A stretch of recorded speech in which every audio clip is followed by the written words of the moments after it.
Even in the snow. All right. Okay, let's start our meeting. Thank you. Welcome to the Maintenance and Resources Management Committee meeting on Tuesday, January 28th at about 12 after 9.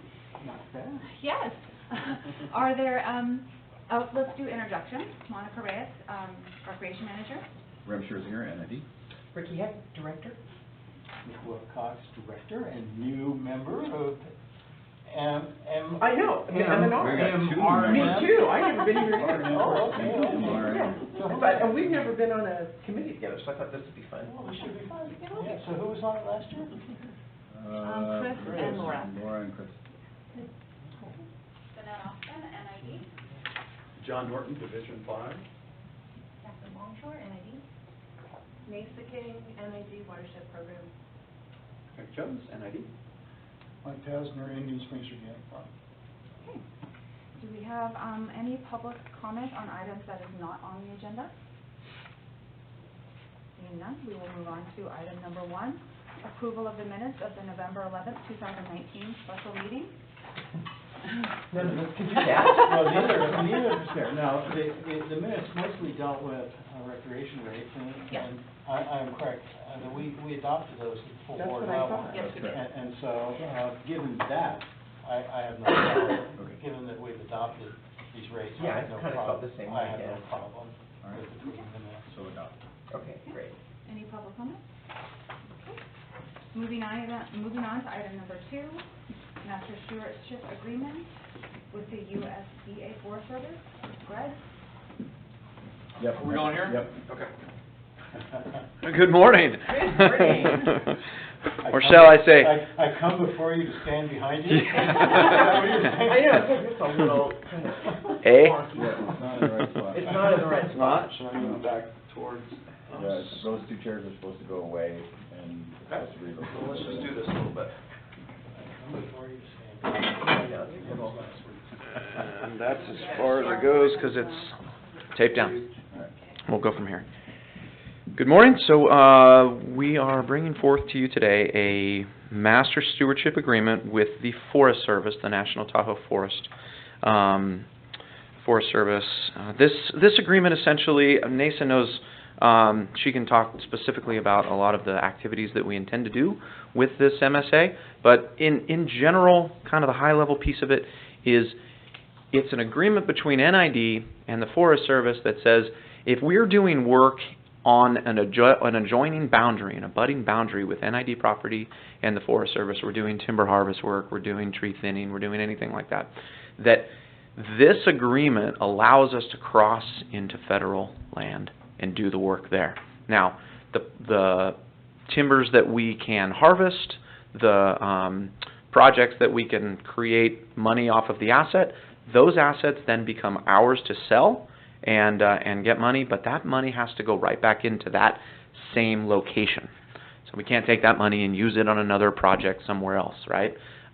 Which is totally fine, and I think it really helps build sort of this larger landscape, cross-watershed opportunity to do other work while we're already mobilized, while the district has already put the funds in, hired the contractors, gotten all the permits, and put our staff out there to do the process, and our foresters, that we're not stopped at an arbitrary boundary between NID property and Forest Service boundary.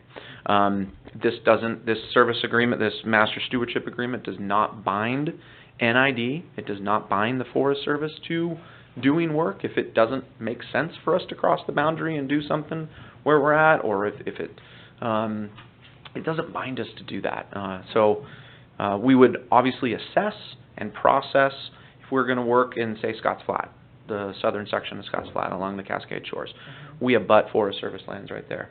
What we would plan to do in advance of doing the work is work with the Forest Service and say, okay, this section of property line makes sense for us to go 7 acres, 12 acres in, and we would then create these smaller sub-agreements. Supplemental project agreement? Yeah.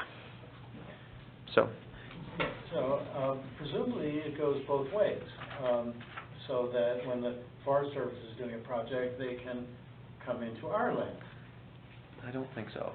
I would say ideally, Director Ideally. Wilcox, that would be the case. I think right now the recognition is that this would be an umbrella agreement that we would pin these supplemental project agreements, SPAs, to. If in any way, more likely it would be that they would allow us to use their road that they would maintain to help us gain access, say, to English Meadow. Okay. But there's a potential they could do work on our land, but it would be projects that are identified with mutual benefits that are agreeable to both sides. And that's basically as broad as it is right now. And, you know, I tend to think about these issues with dollar signs attached to them. We can't expend our funds to do forestry management work on their land, and I doubt that they're interested in spending a lot of funds to maintain our land. My guess is that we probably do a better job of maintaining our land than the Forest Service does.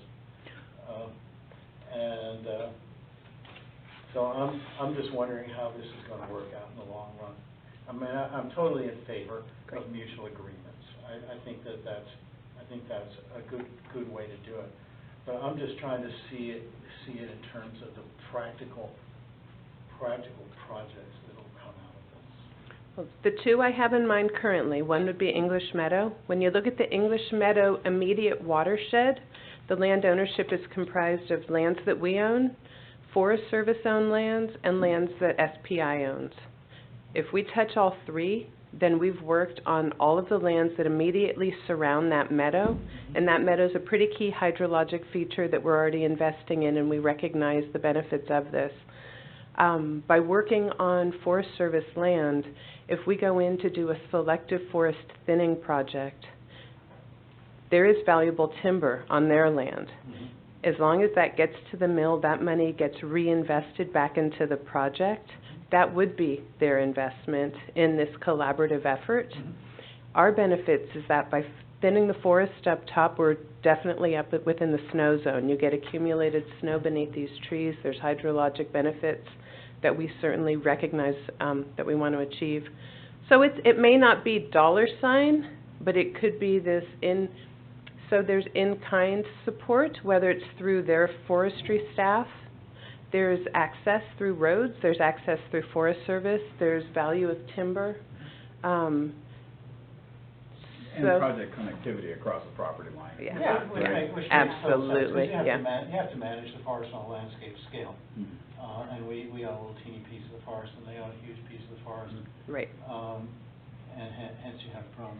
So a follow-up question is, does SPI have a similar agreement that they're contemplating? We have not initiated that with SPI. Do you mean between SPI and Forest Service or NID? SPI and Forest Service. I'm not clear, but what we're seeing up top more frequently, I think, is that SPI goes in, and once they've harvested some of these upper division properties to a point where they've maximized the economics of it, they're turning that land over to Forest Service. So there's a section that just went to Forest Service. So they're in a whole different strategy, I think. So we'll see. I'm not clear on SPI, and SPI has given us a nod of support and agreement so long as we don't impact timber with economic value. Yeah, do we abut much SPI land? Probably we do. Yeah, I would imagine. we are definitely neighbors. So it would seem like we would want a similar agreement with SPI. Yeah, and they're maybe in a different game, so I don't know. One of the ways to maximize the benefits of this would be through Proposition 68 funding, which is what the Sierra Nevada Conservancy is currently administering. That can also be spent on federal land. They really want to see these partnership efforts come together, recognizing that we have more staff, more resources on a per acre basis, that we can provide the attention to some of these areas that Forest Service is quite overwhelmed. That sounds like an understatement. Well, and the other project we're trying to execute is Cascade Shores. Absolutely. Right. So that side, it reaches up toward, into the Deer Creek watershed, We certainly touched. toward the Deer Creek property, the Deer Creek Powerhouse. Working together with them not only will benefit us from an access perspective, but certainly that's a very steep canyon area. Working to address forest health in that area, wildfire risk, and sedimentation will really benefit our Scotts Flat facility. So those are the two projects we already have kind of in the wing. I have a question. Are you done with your questions for now? I'm just checking. For now. Okay. I probably have about 500,000 more, but. Well, that's okay. I have, On this topic. on this topic, yeah, on this On this topic, well, I'll just make a statement. No, I totally support this kind of effort. How it's going to result in benefits on the ground, I think remain to be seen. So this is a great start. And you know, certainly one of the theories for forest management is to improve water supply. I would have yet to see the data on that, how much this will actually help. Okay. So that has to be part of the study, is to show the data. Absolutely, yeah, absolutely. Oh, I'm done, that's enough. I'll get off my soapbox. okay, that's good. Soapboxes can, you know, can be crushed under the weight sometimes. You want to be on top of the soapbox, not under the soapbox. I know. Okay, I won't go there. So, my question is, have we had a master stewardship agreement ever before? Is this the first one that the district has had? First one I'm aware of. First one. And I think this is great. I mean, collaboration is where it's at, right? Because, you know, water doesn't know the boundaries and all that.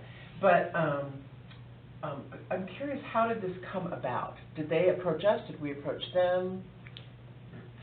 It was in that meeting where we were talking with Ellie and David Fournier, their Yeah. contract So specialists. we were talking to them about the projects we're trying to execute in the upper watershed. So Ellie brought forward the master stewardship agreement and the good neighbor agreement.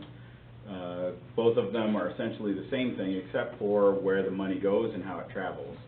The good neighbor agreement is definitely one we want to get into, and I've been having conversations with our federal representatives to add us to the list of people that can be in a good neighbor agreement. Water districts can't. Special districts technically can't be a part of a good neighbor agreement. Whatever. But we can get into a master stewardship agreement. So the MSA provides an opportunity for us to work on both sides of the fence with the Forest Service. That's cool. Well, anyway, I support it. I think it's great. Anytime we can collaborate with partners, awesome. So, do you need action on it? Yes. Recommend it to the board. Recommend the board. Oh, yes. So I Thumbs up. I would absolutely recommend that this go forward. I mean, Yeah, me too. I'm totally behind the concept, but devil's in the details. Yep. Absolutely. All right. So open, or you want this in an This- open this- session? this- General this- session? This is an open I Work think conversion? session item. I think so this- too, yeah. I think the public deserves some discussion of this. I do too, Okay. yeah. I do want to just make one point about the data and the water yield on this. Yeah.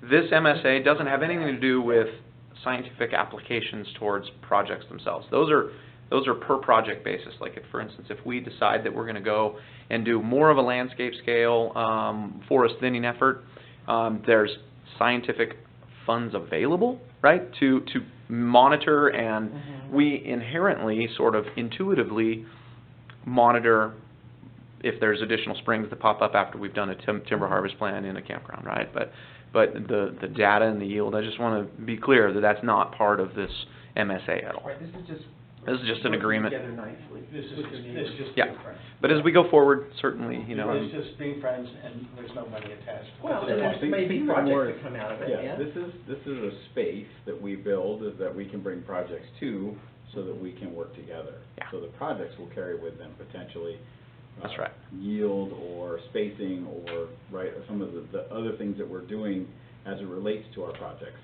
meadow yield, stuff like that, right? We're monitoring that now. When we go in and we continue to do the thinning work that we're doing, we're gonna watch those yields change. How they're gonna change, I can't tell you, but they will change. The other half on the other side is at the Cascade Shores, right? There's a density. There is an opportunity for us to watch how Scotts Flat performs as a relate, and we can anecdotally identify springs that are coming online as a result of the removal of certain individuals from the forest. But to back that up for English Meadow, recognizing the importance of that kind of data, we're in our third year of flow data collection. We installed an in-stream gauge, so we're getting year-round data. We've also installed groundwater monitoring wells. Because what we want to do is link that information. The work that Martha Conklin and Roger Bales are doing, where they're saying from a 5 to 15% increase in water yield once you do thin the forest. We want to see what does it really translate to here in the Middle Yuba in this quantifiable zone. In our watershed. Yes. So making it and grabbing that data. So we've got 3 years of pre-project data currently. We'll keep collecting it until we do the work. Nice. Okay, do we have any public comment? Okay. We will move on to item number 3, watershed and grant report. Good morning again. Good morning. So along those lines, the Watershed and Grant Program Activities Report, we're stretching back to October. We've been doing a number of things. These top 2 pictures actually, I think, speak directly to what we were just discussing. These are up at English Meadow. You can see in the photo on the left, the very small person. I did not shrink him. That is the density of the forest up there currently. What we've done is gone in and installed forest plots. By installing plots of known quantity, so known dimensions with GPS locations, we now are beginning this long-term monitoring piece.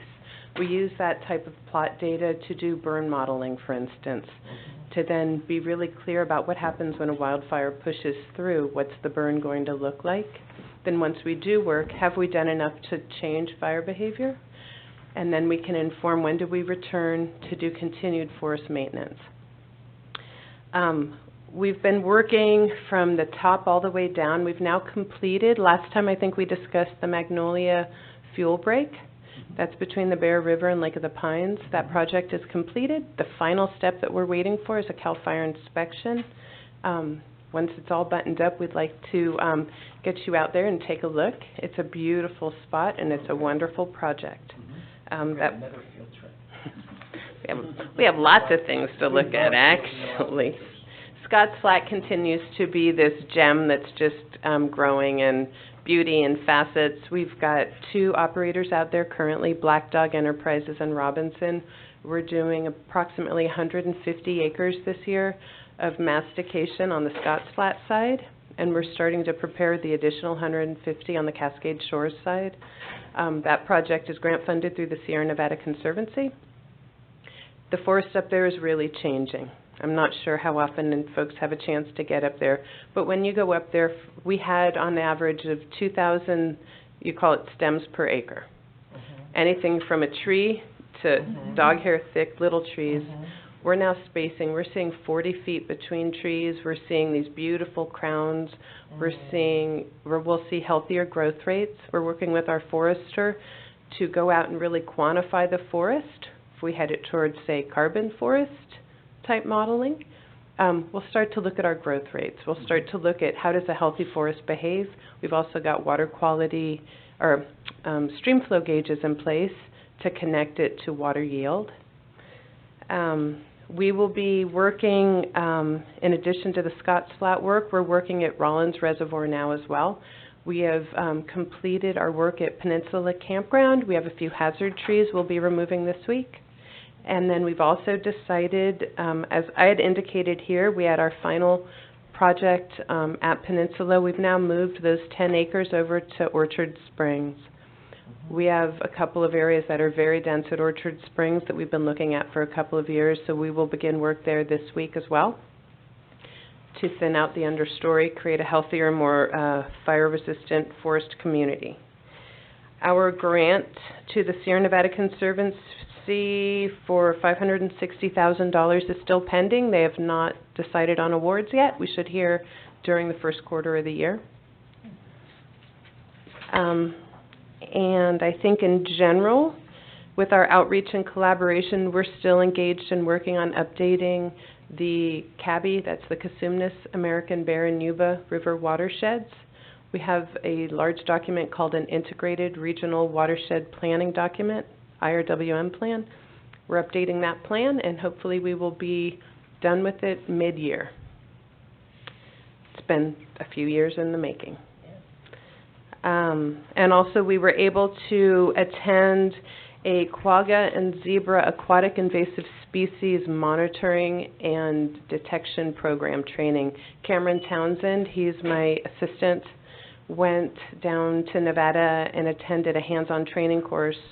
So I think we're really continuing the program we have in place to do quarter sampling at Rollins, Scotts, and Combi reservoirs, as well as we have now staff on hand that have been trained through the California Department of Fish and Wildlife and Division of Boating and Waterways to identify and inspect boats if we suspect they are contaminated.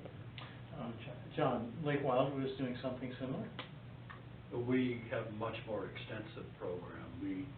We don't allow boats in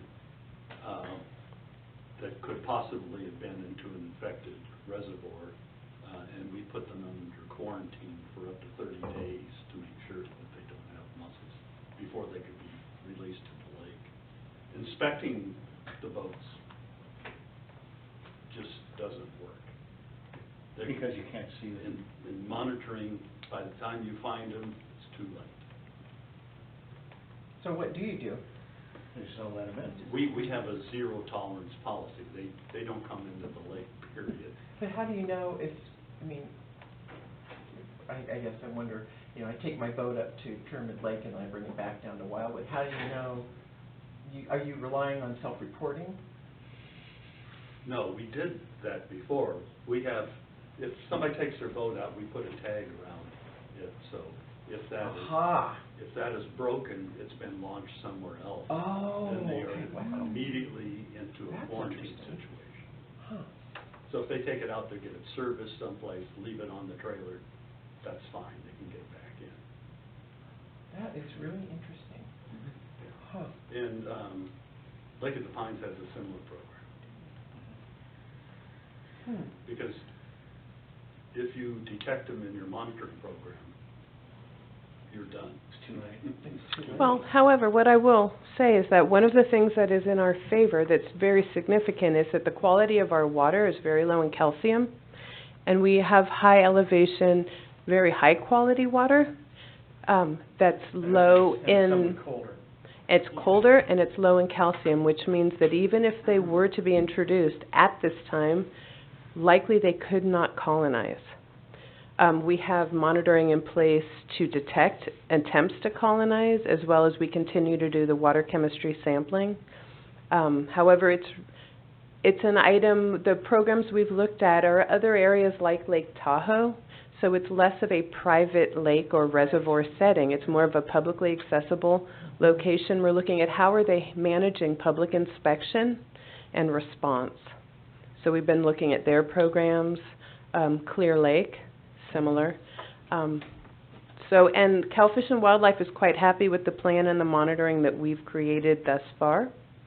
And Monica and I are talking a lot about how do we make sure that our staff is trained and capable of interfacing with the public to try to interfere in any, potential way of bringing it to our reservoir. Well, there's been talk about establishing cleaning stations or something. Has that all pretty much gone away? There's a cleaning station up at Tahoe. Right, Tahoe, yeah. We still, Very yeah, expensive. It's very expensive, and visual inspection is pretty hit and miss, because what you're not looking for quagga mussels, you're looking for the mobile larval stage, the veliger stage, which is microscopic. Mm-hmm. So it's problematic. Yes, it is. They feel the hole to see if these, Feel muscles, but that's not I what mean, you're, they're tiny. that's not what you're It's looking just for. the- You're looking for the villagers. Yeah. You know, the Which larvae. could be in the cooling system or the, Or hiding in cracks. so you or- make sure the Who boats knows where? are drained and Drained and dry. Yeah, clean, drain, dry is the, Yeah, so Mantra. actually quarantine is probably the best Yeah. approach. And- Because sooner or later, these guys dry out and die. Lake Yeah. Wildwood is at much higher risk, yeah, the higher elevation. Correct. absolutely. Any other questions about the watershed program? I have a little bit of a question. Let's see. There's a question, it's the forest management plan for district-owned lands, it says it's under development. Can you speak a little bit more about that and the timing for getting a plan and where we are? Yes, we have a plan drafted. I worked last year when I had a Civic Spark intern, Amber, leave it here. She started to build the plan. I've given her an outline, so now we've picked up where she left off with it. We're starting to gather together district-wide data to inform a project list that we would prioritize, whether it's our 125 tanks, the 7 hydro facilities, our recreational facilities, our open watershed lands. My timeline on that? I would say within 2 months, we would have a draft that would be ready for internal review. And then we could roll it out and use it. It's really a place to gather together a description and quantification of our watershed lands and our facilities, and then a strategic planning document to identify and prioritize the 5 to 10 year horizon for projects and maintenance. Lisa, can you just briefly explain how it interfaces with the CMS program? Yeah. Yes, maybe.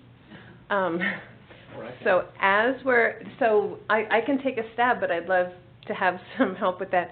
As we're trying to quantify what are the priorities and projects that the watershed program is working on, that feeds into the CMMS program, where right now we're gathering the information. We've just worked again with our friends at Forest Service that have a lot of remotely sensed data, whether it's LiDAR, vegetation type data, to really try to put our arms around each of the properties that we have to characterize the existing resource conditions, and then to identify needs and schedule future work.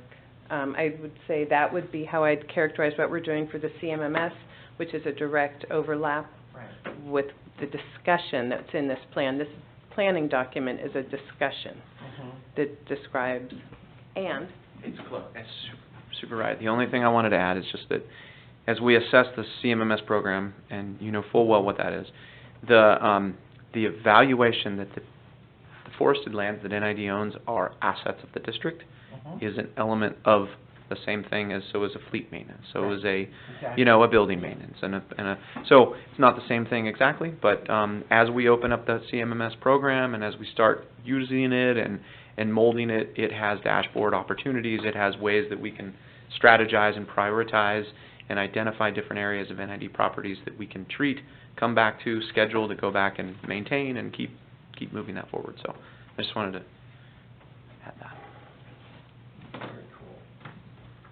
Hey, do you have any, oh, sorry. Well, wait, I think I had another question, or maybe just a comment. You know, I attended a workshop with YWA, Willie Whittlesey? It's hard to say. And Dave Edgerton and a couple other folks. Oh, the folks from Merced that you... Roger Gales and Martha Conklin. Yeah, and a tribal member, and they were all working jointly on a project in North Yuba. Yeah, in the North Yuba. It was really cool, and there was a movie and all that stuff. But what was interesting for me about that was their forest management also included some prescribed burn stuff. And I'm wondering, is that a tool that we're looking at in terms of our forest management? I think prescribed burning is a really valuable tool, but we would need to go in and thin the forest and reduce the existing fuel loads prior to any of that. Yeah, And well, then that's what they did too. They yeah. went, along and had whatever, the mechanical tools And it's selective because, Yeah. for instance, many of our properties, the Scotts Flat and Rollins reservoirs are right within the wildland-urban interface. It's a big decision to use fire. That's a light fire. Yeah. That's somewhat of a liability. Yes. Well, there's that, but, you know, I wasn't advocating, I was just, it was fascinating to me to watch Absolutely. how all those pieces in their, and I think they were working kind of in their upper watershed. They are. They are, yeah. It was So really interesting. So like the Forest Service work along Highway 20, where they are doing prescribed burn. Uh-huh. Right, that's just one step outside the WUI, Mhm. and we're all, as a community, very comfortable with them working in that space, and we can defend that space. Right. And it is valuable to us in that the stuff that's being done on the east side of Highway 20 is a contributor to Deer Creek and Right. and is our watershed, so. Right. I think it is a part of a tool, it is a tool. A tool, yeah, it is inside a of our tool. greater, inside of But our- it kind of, in looking at this, you know, this working together agreement, what do you call it? Master Stewardship. I thought, I wonder if that will contain any prescribed burn stuff within it. It seems like it absolutely could. Oh, Yeah. It could, for instance, in the English Meadow, Jackson Meadows Reservoir area, they have trained crews. Yeah, Mhm. They have everything in place to burn. We don't. yeah. Yeah, no, I think. So it would be we're a not really interesting We're not a thing. firefighting agency, but, you know, but if you're in partnership with somebody who can be Absolutely. and has access to those, and I think CAL FIRE was a partner for them Yep. too. Yep. Absolutely. Pile and burn is more our speed, if we can work toward that. Yeah. So it's just wrap your arms around its size, right? Yeah. So we can Right. handle That's it. okay. 4 feet around. Yeah, yeah. Well, gosh, you guys are just doing such great work, thank you. Thank you. Do we have any public comments? Okay.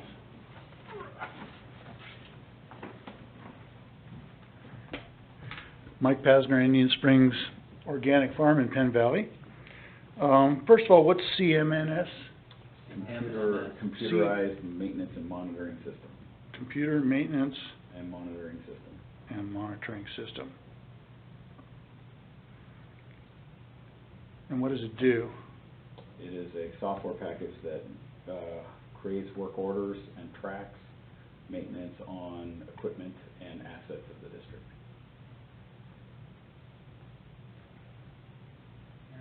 As a board, we adopted or approved that and the ERP. ERP program Gosh, quite a way. about at least a year ago. Yeah. Mhm. These are very, very important management tools that the district has adopted. And are they used on all maintenance work, all the ditch system and everything? All assets of the district will be in the CMMS system. And that But takes it's not some, up and running It's not fully running yet. right now. It's not fully operational yet. interesting. We're in the process of Of installing it. Yeah. As well as.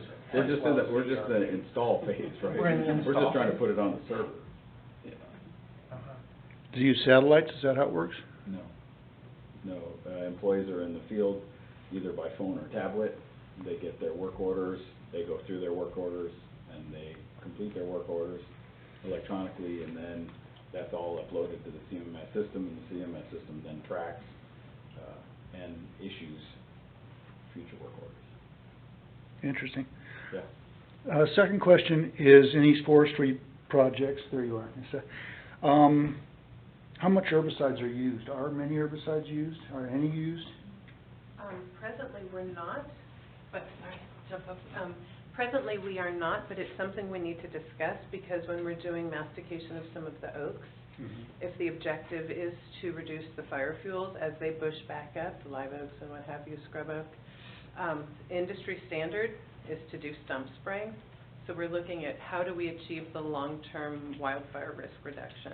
Uh-huh. I thought we were using pesticides on the work that we're doing for hydro. Oh, I wasn't even thinking of hydro. So under the upper division lines, I believe yes, that's true. yes, Yes. Thank you. And that's under permit from the Forest Service. yes. Correct. Okay. We will move on to our maintenance activity report. Justin.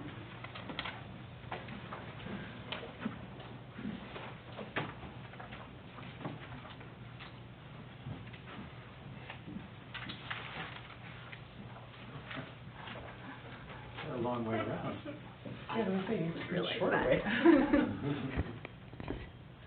Trying to be polite. Good morning, Jacqueline, Long-Term Maintenance Manager. I'm here this morning to give the maintenance activities report for the time period between October 5th of 2019 and January 10th, 2020. I'll go through the items in the report. So to start off, emergencies during this period, maintenance crews responded to 9 emergency call-outs throughout the district. That is after our call-outs for things such as leaks that have sprung up that need immediate addressing. One of the events actually occurred on Thanksgiving Day, and we were fortunate to get crew members to come out and actually make that repair. And then 3 occurred immediately following Thanksgiving Day, the immediate Thanksgiving weekend. And crews came out and worked fabulously to get those resolved. In addition, during this period, we had the PG&E PSPS events, and the crews rallied to support the necessary maintenance, specifically to the backup generators throughout the district and the mobile generators we had to deploy to specific facilities in rural areas. Those long operating generators required a lot of planning and implementation of maintenance frequently during the week. And this just added to the workload of the fleet crew, but they were fabulous in getting out there and getting the routine maintenance done, planning the outage for the generators so that there was enough water storage to accommodate the time to do the maintenance, and then get the facilities back into operation. Yeah, do we have any estimate of what the PSPS events cost us in terms of extra manpower and work? Last I saw was like 130,000 plus, but I haven't pulled the 24. But we're tracking that. Yes, absolutely. It's my intent to submit a claim. That would be a nice thing to report in the general manager's report at some point in the future. Okay. It is not free. It was a significant effort. We emitted 3 rail cars worth of carbon during the event, 726,000 pounds of carbon.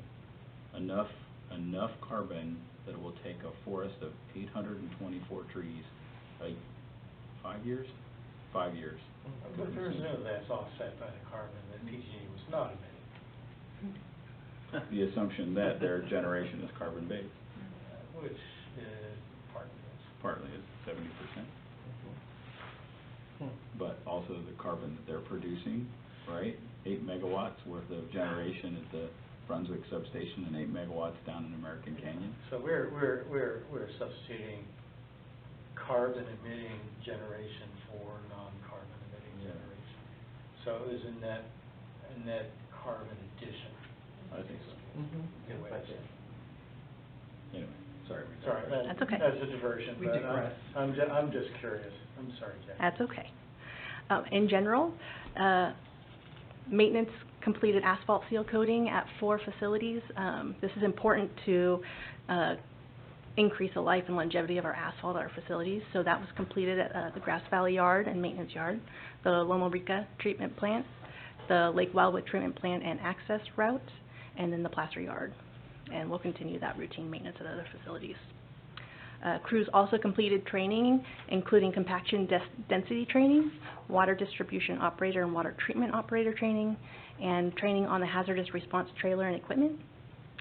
And then frequently throughout this period, we had the winter storms, and so crews were out there plowing the snow, doing storm patrol, pulling trees out of the canal systems and off fences.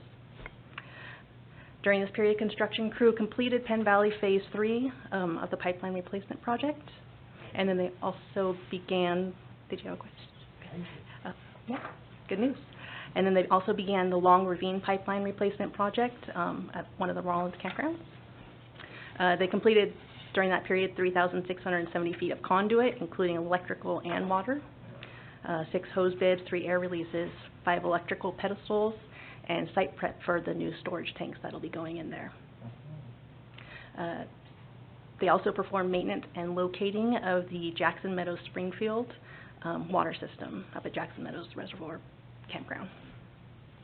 The facilities crew In addition to the routine landscaping and general maintenance, they completed the fire extinguisher inspections. They roofed, insulated, and painted the Scott's Flat Gate 2 pump house. They completed the boardroom modification portion of the platform, staining, installing trim, and the carpet. And then they set up the shale ridge tanks for inspection and have initiated the power washing of that tank. It's one of our largest tanks, if not the largest tank. Service crew.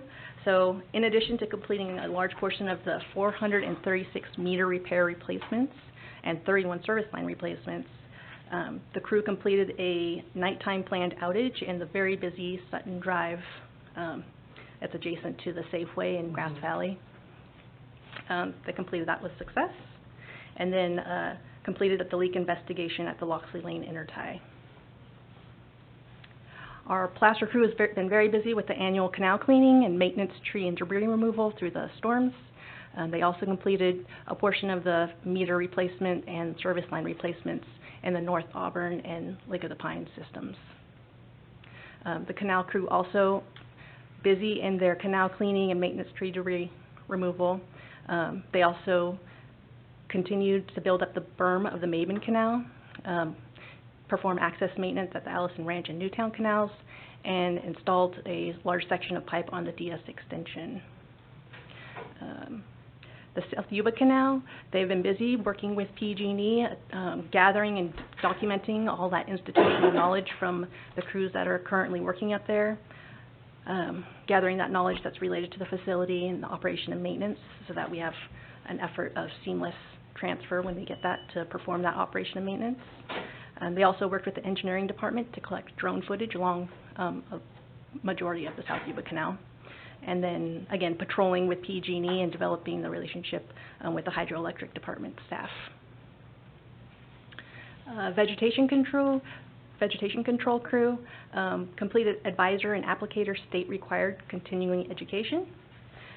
Continued with the terrestrial applications, the annual winter period equipment maintenance, and then regulatory reporting.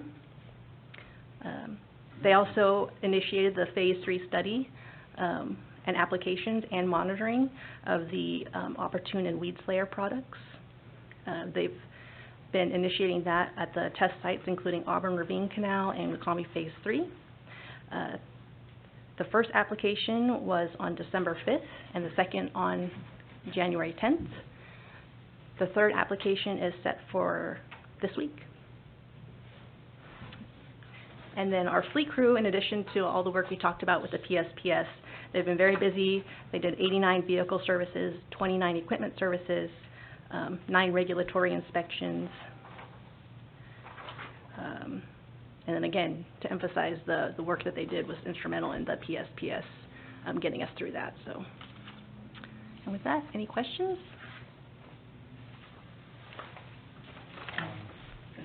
Well, I'm always curious to know how we're progressing on the Badger meter replacement program. One of my favorite things. We are waiting notification from the vendor. They are working on some of the technology. That was the last word I got.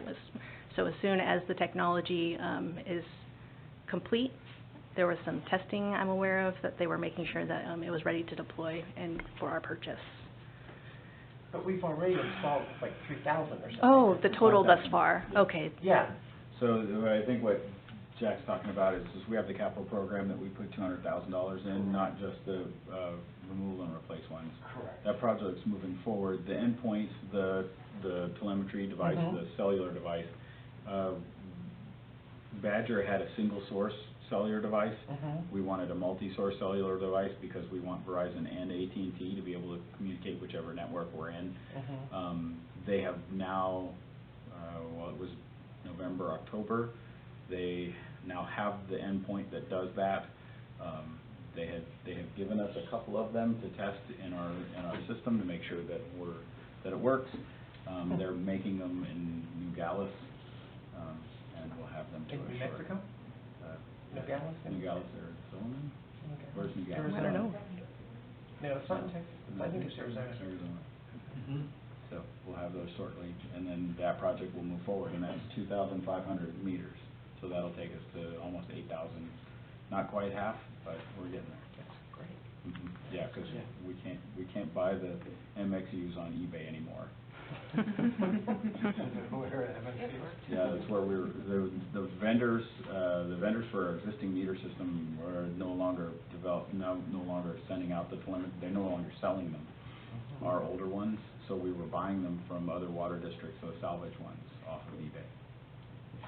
Hey man, it works. It works. And it keeps them in service, so, and it gives us time to get our meters squared away. So the system, when it all said and done, will look more like a patchwork quilt, but that's fine. The system, when it's done, will be all Badger, It'll be all and it Badger. will be almost entirely all AMI. There will be some AMR areas where we still need to drive a truck around because they're just not covered by cellular service, or cellular service is intermittent. Well, more power to you. Thank you. I do have a question. Oh, okay. So, this is kind of going back to the vegetation management. Okay. This is the right committee. This is my first time on this committee, so this is the committee for that. So, I went back and read the report that was done by Amigo Bob in terms of the suggestions, and so where are we with, I mean, you mentioned test plots or phase 3 study applications. Is that the same thing? Yes. Okay.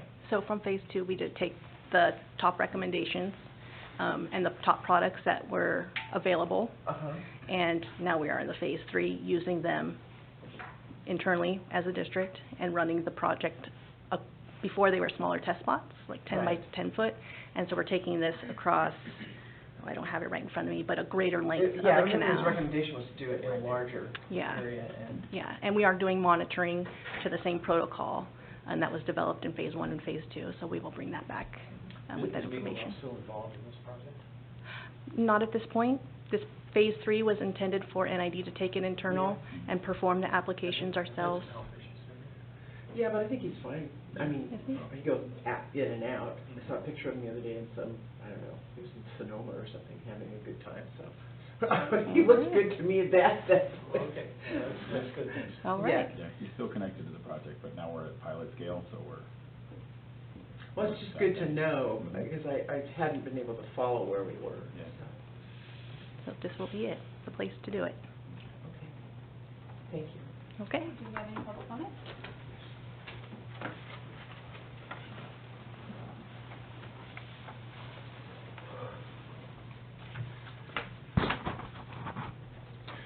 Mike Pasner, Indian Springs Organic Farm, down in Penn Valley.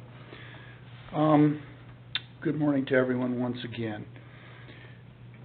The recording of these meetings has started now and will be kept for 2 years, is that correct? They will be kept indefinitely, In but they'll be perpetuity. posted. Indefinitely. Okay, good. And it has started? I am recording it. Smile. So those recordings will be kept. They are the permanent record. They are the permanent record. Although, before this meeting began, Chris did sort of indicate that today's meeting was sort of a testing for the video, the audio, and how it was all working out. So it may not be perfected, right? Oh, I thought you were Chris. Sorry. That's correct. Yeah, it may not be perfected at this meeting, but We're working on it. they're working on it. Yeah. Excellent. I'm really glad to see that taking place, and I want to thank NID for taking those actions.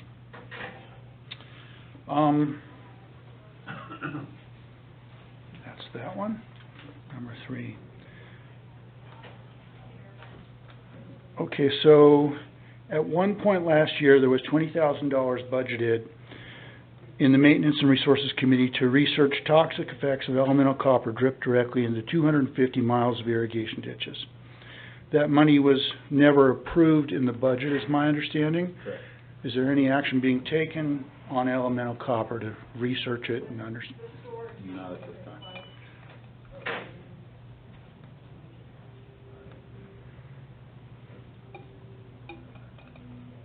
Well, to follow on that question, so if we had it in the budget, did we remove it for 2020, or Yeah. we did remove it for 2020? Okay.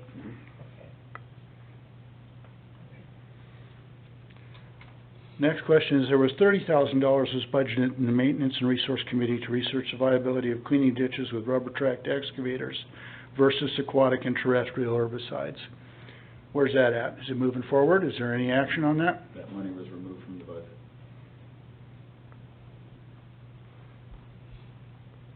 And you're not studying it, you're not running any study? We've already studied it, Mike, and our thought was to go to a third party. That money was removed from the budget, so we're gonna probably at some point in this year go back to the idea and bring that back to this committee. But there's no budget for it, so. And then there was the $50,000, the same deal, except I think this was approved, was budgeted for the glyphosate Roundup research. Correct. Where is that at, and is that, I guess, part of what you were describing, Jackie, with the larger parcels? We are currently, with that budgeted money, in the development of the request for proposal document so that we can detail what we expect out of that report for the, Say that again? for that. Wait, So we're developing the scope of work for the RFP. scope work. but that'll cost $50,000? No, Well, the oh. actual study's 50,000. Oh, right, oh, okay, you're developing the RFP to go, Yeah. okay, Yeah. I'm with you. Thank you. So we'll So see. money goes back up the RFP. Yeah. Yeah, okay. We're expensive, but we're not bad. I know. So when do we plan on quitting the use of Roundup? I think that we're preparing for the potential banning of Roundup in the state of California. So there's no date? No. Thank you. Okay.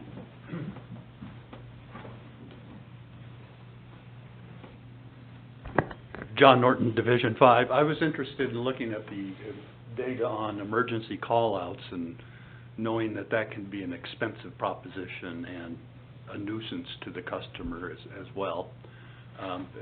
Do you track whether there's a frequent occurrence in certain places that the infrastructure is requiring replacement or something? Do you do analysis on that data is what I'm asking. Yes, and we are tracking that. That data is input into our current, I don't know if we call it CMMS, but it's a Lucidity system. It's our work order system, and so we are tracking it. It's also reported in the maintenance reports, the location and so that way we have a, a documented location also Isn't reported. that one of the primary drivers behind the CMMS program? Yes, Yeah. right. And that's but what, right now that's we're why you had to bring that together. right now it's more parochial, right? So Lucity's capturing it. Jackie's and her crew is monitoring it. When we develop the capital plan, which is where it feeds, right? Jackie's bringing those projects forward to feed into the capital plan and then out the door. The issue, the beauty of the CMMS system is it is without the 2-week flavor in that if so the industry standard is 3 failures on a pipeline constitutes imminent failure of the line and needs to move to the priority. If it happened in January or February, we might not remember when we're building our capital plan in October, right? So the CMMS will bring all of that forward and say, you've got all these pipelines that have 3 failures, you're in imminent failure on this many sticks, these are the projects you need to execute, whereas it is something we work on to keep away from us, but it's human nature to take the things that are scaring you the most at the moment and build a priority list. So moving from this parochial method to a more proactive and analytical method is much better for our capital program. As I've mentioned in the past, though, there will be a tidal wave of capital that will come once it is unarbitrated, right? Once a machine is telling me these are all the things that are failing, it's going to be Scary. yeah. But the truth is the truth. yeah, Exactly. rough seas make good sailors.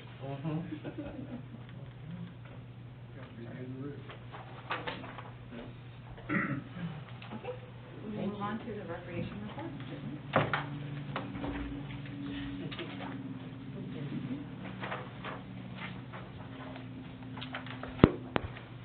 Good morning, Monica Reyes, Recreation Manager. Our report is from October 15th through January 21. This time of year, we're all the campgrounds, we're just trying to keep up on all the storm cleanup. Lots of pine needles, lots of trees down, lots of branches. We have this, we have this motto where it's work on it as it comes, because if we save it till the end, too much work to do. It's kind of like at your own house. I do the same thing. Get it done now because it's going to be more. Our reservation season started on January 2nd. Our online reservation system actually this year worked awesome. We've had some issues in the past. Last year was better. My first year here it was not working very well at all. So we've learned that prior to the start of the reservation season that we go through, we do some tests, make sure everything's working. That way if it's not, we can get the help from our campground master people and get it fixed. So this year I have had zero, knock on wood, zero complaints from our users. So that is great. And the first couple days it was a little hectic just because we have the online going, but we also have a lot of people coming in, and we are all caught up. So it's great because when the online's working, that means that people can rely on it and they don't have to come in and visit with us. Right. So it was great. For the most part, Foshery up at Jackson Meadows area is booked for the season. We have a couple days during the week, but we don't have any stretch. So that's great, and that's even with our increase this year, because we did increase them, that group site to be equal to what we would have a group site down in our lower divisions. So, and we had some people say, God, it went up this year, but nobody had any big issues with it. So it's a beautiful area, and people, they'll pay. They weren't allowed to book multiple. Exactly. What we did this year, because we do have groups that like to come in and take 2-week blocks, or the ones that come to our office, we help them first. So they may want to take, I want this weekend, and then I'll take all the holiday weekends. Right. So this year we posted actually a long time ago, last year, that they could do one reservation for 7 consecutive days only. And again, we didn't really get any complaints. People were actually happy because we were getting to the point where we were getting more complaints because people couldn't get in. So it was like, okay, we need to either change how we're doing business as far as the reservations are concerned, or maybe we would have to go into a lottery. Nobody wants to go into a lottery because then they risk the chance of not getting it at all. So this worked out. We may tweak it a little bit next year, don't know, but just kind of see. We did have some people that just didn't get in, but we tried to squeeze as many people as we could. And like I said, we have a few intermittent days, but just nothing big now. So it was great. How many sites are up there? Just two campgrounds. And are they both group? Yeah, both group. Yep. And they're so worth it. I know. It's right on the lake. It's beautiful. It's your own space. Yeah, you own the lake. Yeah. Yeah. Monica, I'd just take them both. Right? And see, that's one of the changes we might make next year is just, because we do have that where people come in and they take both sites. And so, I get it, but a lot of times they're not using it. They don't have the people. You'll have 10 people that take both sites. Well, yeah, they're paying the money to do it, but kind of, we could have fit somebody else in, so. So do we have staff that go up there periodically and monitor? We do. We have, I have 2 gentlemen that work the Foshery Bowman area 4 days a week. And then this year we were lucky, we actually had the Forest Service out there patrolling, helping us as well. So our relationship with the Forest Service is getting to be a lot better than it was. And we're getting a lot of help from them. It's nice. Yeah. So, perfect. Let's see, we had some sewer work that popped up at the end of the season when nobody has any money in their budget, but we made it work. So we had some tree roots that were growing through our pipes that we needed to deal with. Our biggest problem that the maintenance crew is struggling with and has struggled with for years is the mold in the showers. It's just, whether it's on season, off season, it just likes to grow. So, this year, I had, Best Sandblasting come in, blasted everything. I mean, they even did the partition walls. They look beautiful, because they're all nice and shiny now, took off all the old paint. And then we're gonna go in and we'll reseal and paint. And hopefully, I mean, it's not gonna stop the problem, but at least we'll start at 0 now, and then we'll work our way back up. Because it's just one of those, it's nonstop. Exactly, yes. But I will find a way to conquer it. As Nasa has said, we've got a lot of mastication work going on around the outskirts of the campgrounds. Lots of positive feedback from our neighbors. Yeah, some of them have even, I mean, a lot of them have already started clearing their properties as well. So it's it's nice. We've kind of started a trend. To get other people doing the same. Exactly. So the Orchard Springs Orchard, have we worked our way back to it yet? The one that's back in the tree? We're walking We it talked about it, yeah. And what Chris said, Beer Wagon, they're really, it's the secondaries that have popped up there. Yeah. So they may have some value in terms of flowering trees for pollinators. Yeah. Not a big fruiting value, but Yeah. the orchard in the front near the split rail fence, Yeah. we were just looking at those trees and trying to get those pruned this winter. Yes. Mm-hmm. Nurse them along a little better. Yeah. But the ones that are far back, way down, The other road? Yes. they're just They're- not high-value trees. They're these seconds that have popped up next, what do you call that, Mike? Suckers. Yeah. Suckers, so they're Suckers out suckers. rootstock. So they have little fruit or no fruit. Okay. So I don't know about even keeping them because it's just providing. Well, if they're not the parent stock, the grafted stock, They're off the Exactly. rootstock, which may not be that great for. I don't know though, you know, there may be, some of those older rootstocks that Gillette was using, we may want that. Well, we'll leave that, Yeah. we'll talk to Amigo and see what he says.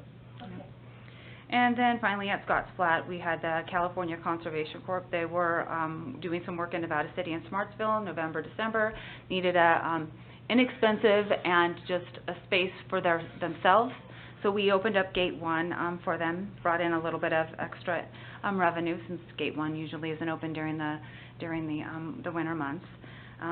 And they stayed there in November. We had, I think, 96 guys, or we had 102 guys, and in December we had 102. And so they stayed with us for a couple weeks each time, so it was nice. Yeah. I gave them free showers. Said you can stay here, we'll give you just free warm showers. And you have to just clean the mold off. Well, Yeah. no, that one was already done. That one was already clean. Yeah. So did Give her a little scrub tab when Yeah. you get, please. Yeah, since you're here, we'll put you to work. Monica, are those numbers in your camper numbers? Or are those out, They're in Gate 1 numbers, yes. So that's this 128? Yeah, and then there should be some in 96. December, yeah. And let's see, and then for the future, of course, like I said, we want to repaint the showers, and then work is going to continue on the ditch tender house. Orchard Springs, again, we are bringing in a little bit of extra revenue with all this tree work from PG&E and the tree companies from out of town. We kind of lifted that 14-day rule that we have as far as staying, and we are allowing them to stay at Orchard Springs for a longer period of time. I do get a letter from the company stating that they have spoken to their employees that this is not a long-term, they don't get to stay there for, once the job's done, they're gone, so we don't have any issues. So that's nice, but it's every 2 weeks we get a nice little check, so it's awesome. And maintenance staff has been working at the bathrooms at Orchard. We've been replacing bathroom fans, lights, shower coin machines, and light switches. So it was in a lot worse condition than I thought it was. So we've taken that on. Future projects for Orchard. I would really like to get some picnic tables and umbrellas for the store picnic area, and then Rem and I have talked about installing a shade structure that goes from the building, kind of covering, because it's very, very warm. Removed from the contract. Yes, after the... Yeah. After the bill. After the bid. Yeah. it That was stopped very everyone's heart. expensive. Yeah. Yeah. No, we'll get that done, and then we need to get a shade built for It's the. probably cheaper to just do it ourselves than have Yeah, a I think so. contractor You do can- it. In the world of prevailing wage, Yeah. it's, Yeah. it's always cheaper, right now, it's cheaper for us to use the in-house. Yes. For sure. So, okay, moving on to Long Ravine. As stated previously, our water system is being replaced, which is awesome. It's being more than replaced. It's awesome. So what we've done there is we've closed the campground to camping just because we've had NID in there. PG&E is finishing up some tree work. It's just easier to just close it down for camping and just get the work done. That way we don't have any issues. We've been shipping all campers over to the Orchard Springs campground, which is 10 minutes away. And then also during the water system upgrade, we will be upgrading our RV sites, leveling them out, re-rocking, and upgrading all the electrical sites, which is going to be great because we've had some issues with the electrical popping off and, 30 amps, and that's all I'm using. Well, you might be using a little bit more, so we'll have some that are 50, so that'll be nice. In the future, I need to recruit another camp host. I would like to have the boat launch and overflow parking restriped. That's something that we can do on our own, so that's going to be a project. And hopefully, February 2020, we're able to order the rest of our plastic boat slips, and we will get them replaced. That will be awesome. Peninsula Campground is closed. It's been closed since September 12th. Poor camp host out there. Right before Thanksgiving, the transformer blew. And so Philip, our electrician, we thought it was only going to be a couple days to get, but no, it was a couple weeks that they were on generator. So Karen was a trooper. She hung out, and she was able to have her Thanksgiving with a generator, so give her props.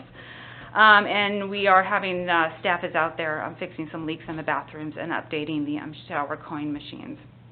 Apparently, which I didn't know this, as my years go on, I learned these secret things.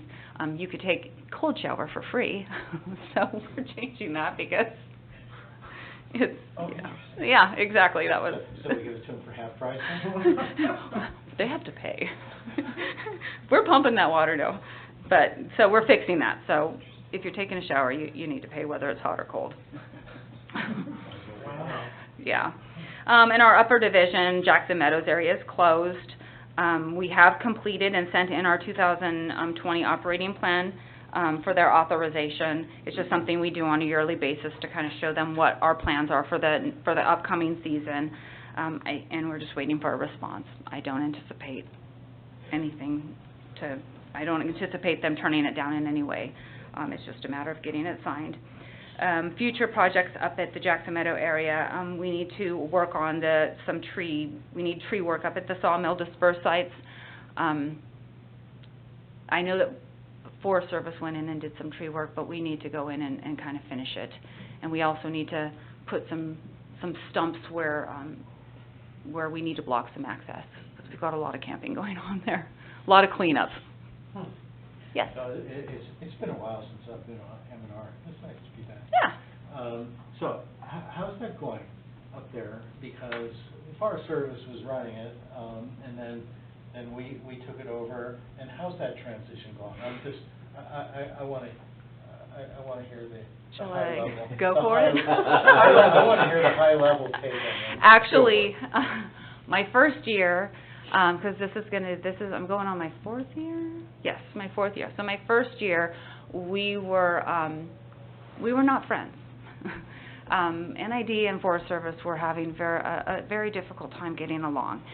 And I think even with all my promises that first year, I don't think Forest Service really believed that we were still honest and genuine and trying to make this work.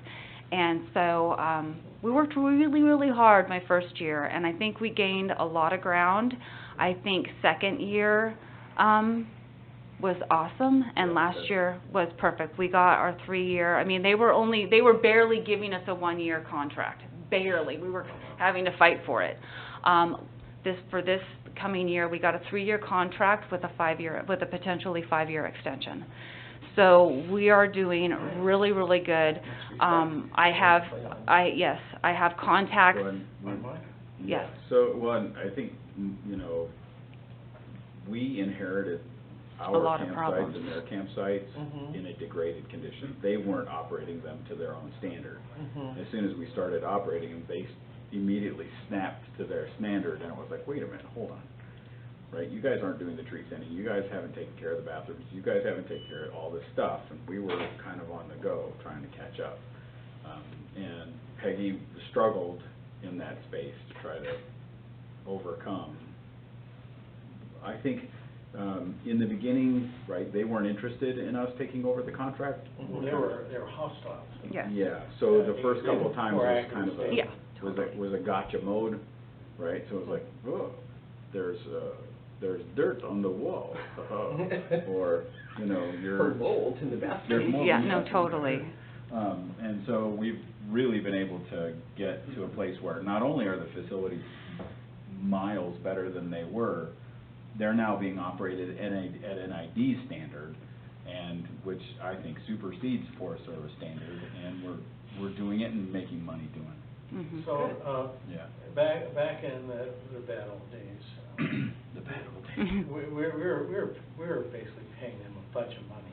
We were paying them Yeah. a lot of money to to not operate. To manage, to not operate Exactly. the facilities, or operate them to a very low standard. Yeah. So we've been able to upgrade the standard. Have we also been able to make money? Well, not last year. Year before, Yeah. we I mean, came out on balance. Yeah, it's just dependent upon the Well, weather and when we can open. That's Yeah. fine. It's, So- you know, it doesn't have to be, you know, coming out dead even is probably the best outcome. Okay, so, I'll add to that. We came out dead even to our budget.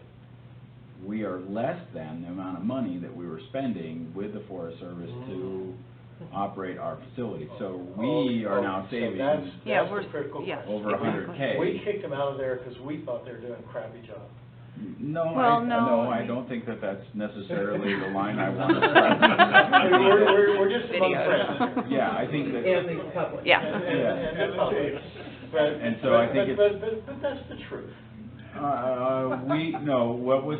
what happened, Nick, if I remember correctly, is I struggled with the fact that we were spending a lot of money and not getting the service that we thought we deserved.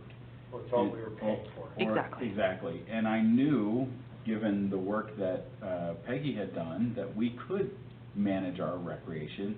We had by then a recreation department that was operating successfully in the black on our lower division, and it just made sense to me to have Peggy go through, build a business plan, prove to me that financially she could make it work, and then to go up and either, and this was the decision that needed to be made, either the Forest Service was going to operate these facilities on their own dime, which is required by the rules, or NID was happy to come in under a concessionaire agreement, and we would begin to operate those facilities. And we elected to operate. And we elected to operate. And so, and that came from the fact that we own certain facilities, they own certain facilities, and if we're up there to take care of our stuff, it made much more sense to have us take care of their stuff as well. We continue to have a pricing issue with them, right, because they're still not quite at a price point that, so we are subsidizing them with our work efforts to a certain degree, but all in all, I would say that we're providing a significantly superior camping experience to what the community experienced in its past. And the public is happy. And the public The is public's happy, we've and had our- water. Yeah, to have water and a whole bunch of other stuff. Consistent And the water. Forest Service is happy. We're removing trees that need to be removed both on our property and their property. Both the water systems now are fully operational and functional and are in compliance with county and state rules. The buildings are in much better condition. You know, Monica is doing a smashing job on the top of the hill with her staff. And it's fantastic. And it continues to get better and better and better and better. Oh, well, thank you. You know, often on the board, you're in on the front end of things and you never hear the rest of the story. What happens because of Yeah. And so what I'm trying to understand is how it's worked out. We Yeah, have it's perfect. I love entered it. into an MSA. Yeah, exactly. Master agreement, That the Forest is- Service, that's big. 5 years ago, That would not. that would not happen. Great. So, Thank you, Molly. you're welcome. You're welcome. I have a question, just Sure. out of curiosity, and this being my first M&R meeting. Do we have much problems with vandalism in our facilities? Only that All all the- our things get shot. Only when the vandals come. Yeah, exactly. Only when Well, they I'm just carry curious really what it high costs caliber us, guns. you know, and how big or not big is the problem? Yeah, I mean, example, Yeah. yeah. I mean, there's always going to be a little bit of vandalism. Hopefully, somebody turns it in and we deal with it. Last year at Scott's, we had 2 kids that went into one of the bathrooms and were kicking the doors in. Exactly. So somebody reported that to us. We were able to go to the person in charge of them, and of course we got the kickback. Well, how do you know it's them? Well, I want to talk to this camper that turned us in. So those are the kind of things we get where we're like, okay, we're not going to throw you under the bus, but we're going to tell you that maybe next year you don't need to come to Scotts Flat Lake. Foshery this year, prior to opening season, somebody went in and spray painted rocks and moved rocks, and so, but luckily we had a group of survivalists that wanted to come in prior to the start of the season, and they went and they helped us clean it up. So, I mean, we do have help out there, especially. Tree chopper downers. Yeah, we do have people that They want firewood, so they cut down patch trees. it down the trees. Yeah, exactly. But especially like up in our upper division, the more presence that we have, and with the help of Forest Service, and this year the sheriff was out there a lot too, especially on the holiday weekends. We didn't have a lot of stuff. Yeah, that's good. Yeah, it was Up nice. there, it's shooting and toilets. Yeah, or they wanna ride their motorcycles in Bowman or on the shoreline. So that was one of the issues that we had this year, and that's heavy with the U.S. Forest Service. But what I did is I had some signs made saying, please, don't do this, blah, blah, blah. I had them put it at the boat launch, and just that little help, even though it wasn't stopping them, the Forest Service was okay with that because I was trying to stop the problem. They understand, exactly, and they understand that there's not 24-hour presence up there, and it is, kind of crazy, especially on the holiday weekend. So that's kind of where we were at, where a couple years ago, I would have been getting a lecture. So by having a good relationship with them. There used to be a sign on the back table that somebody brought. Oh, yeah, it was all shot up, yeah. The mangled sign. Yeah, it's quagga mussels. I don't know what it is about the quagga mussel sign.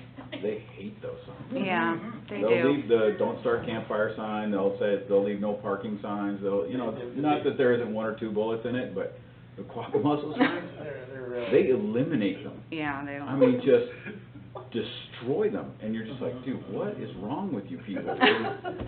It's a mussel this big, right? And we're just saying, watch out You for can't it. hate it that badly. Government regulations.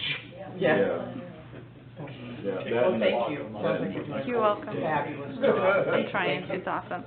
And then just to hit on a couple for the upper Yes. division, replacing the campground barriers. Some of the campground barriers are broken, especially in the group sites.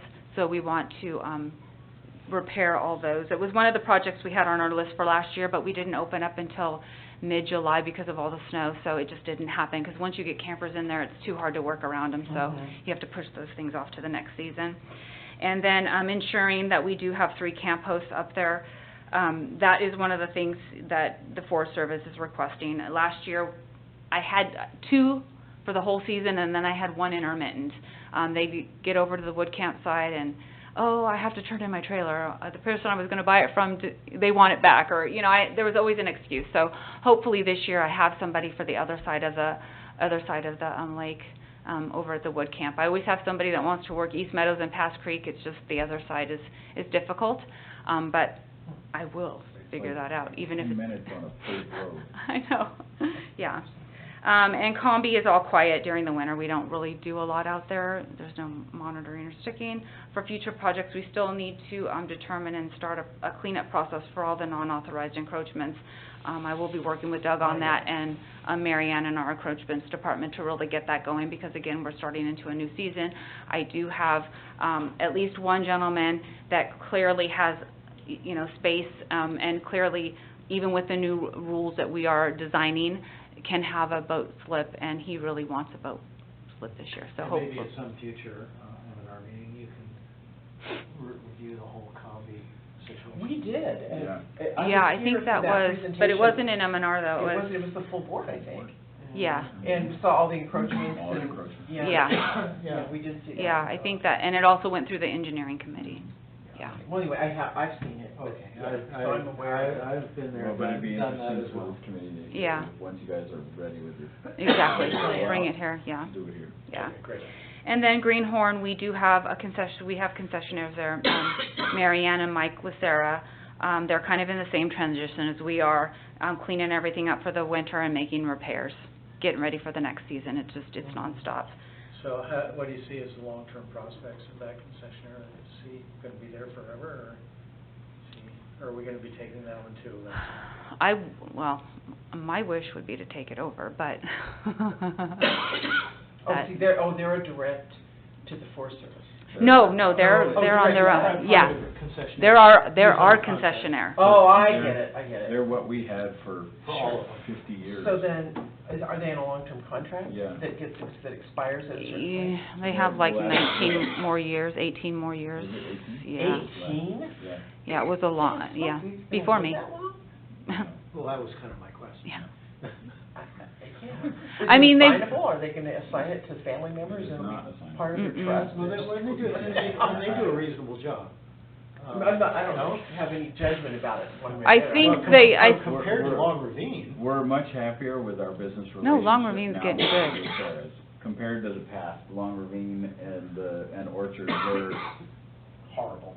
unbelievable. yeah, they're getting better. They have only one set of books that we're aware of.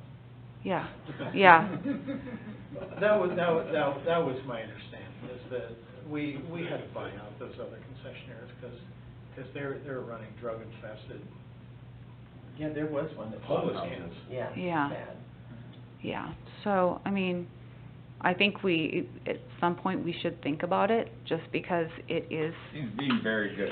it is our reservoir, and if we want to have a campground or As soon as run a they- campground, it should be to And our standards control. and The and our, Lucera's know that as soon as they're ready to step away from the concessionaire agreement. To come talk to us. More than happy to step through that and begin to operate. But it was a pretty expensive process. We spent a lot of money buying Oh, those yeah. Springs and Long Ravine. I don't know what that. It's my understanding those contracts still had a significant amount of time still in them and value. And so as soon as we did the audit and found the second set of books that had all the alcohol on it and the restaurant concessions, that then brought forward the true value of both Orchard and Long Ravine and really drove the price. That's my understanding. I wasn't here when it happened. Yeah. I have some wasn't there. recollection of that. Yeah. Those were interesting times. Yeah. And we kind of bit the bullet, found some money, and did it. Yeah, Yeah. and it's been to our advantage, and to the community's advantage. The camping experience at Long Ravine and Orchard is much better than it ever was. And we've kind of, over the last several years, I've kind of come to this standard where it's like, if we are having an issue with a campsite or a group of campsites, one warning. And I told my staff, you can blame it on me. Just say, hey, if I gotta come back here, you're gonna have to, this is your one warning. If I have to come back, I'm gonna have to ask you to leave. And, and then from that point, you can blame it on the manager. Sheriff, But, yeah, well, and it seems to be working. Yeah. My staff is really, they're really using that, and, I mean, this last season, we did have some sheriffs come out, but it wasn't because of something, it was more of families fighting with each other than just drunken parties. So it was internal stuff, not the whole group going crazy and just too much alcohol. So that has actually, Not selling alcohol was a good decision. yeah, exactly. Yeah, and so, We took a hit financially, huge. yeah. But you make it up on the other side of not having to. Not have to. Well, and we become a family, Family friendly. yeah, exactly, and that's what the families want. So it's worked out, You build up a faithful clientele in the long run. Oh, yeah. Good business. yeah. And our numbers are higher than they were last year. I keep checking them. I'm like, we're doing good. Future projects for Greenhorn, again, I like to, you know, I touch base with Mary Ann a lot. I go do drive-throughs, and I try to work as much as necessary. I try to work with her. We share stories and our issues and our problems, so, you know, they know that they're not by themselves and that I'm in their business as well. And then our other goal is, and it's not even a goal, we're going to do this, we are going to be installing our quagga mussel sign for self-inspection, and then get the greenhorn staff implementing and supporting that program as well, because they are not doing it right now. Last year we kind of got everything together kind of towards end of season, and it was just like, let's just, for them, we'll start it at the end of at the start of the next season. So that's what we're going to be doing. And then I have all my numbers and my counts. This will be changing. Danette is helping me with all of her expertise in designing some graphs. So we'll have all this information in graphs, and then we'll also have some financial information as well. And hopefully it should be the next M&R meeting. Nice. Yep. Thank you, Danette. Yep. Thank you, Monica. She's awesome. Any questions? Thank you. You're welcome. And public? Okay, with that, we will end the M&R meeting. Thank you all.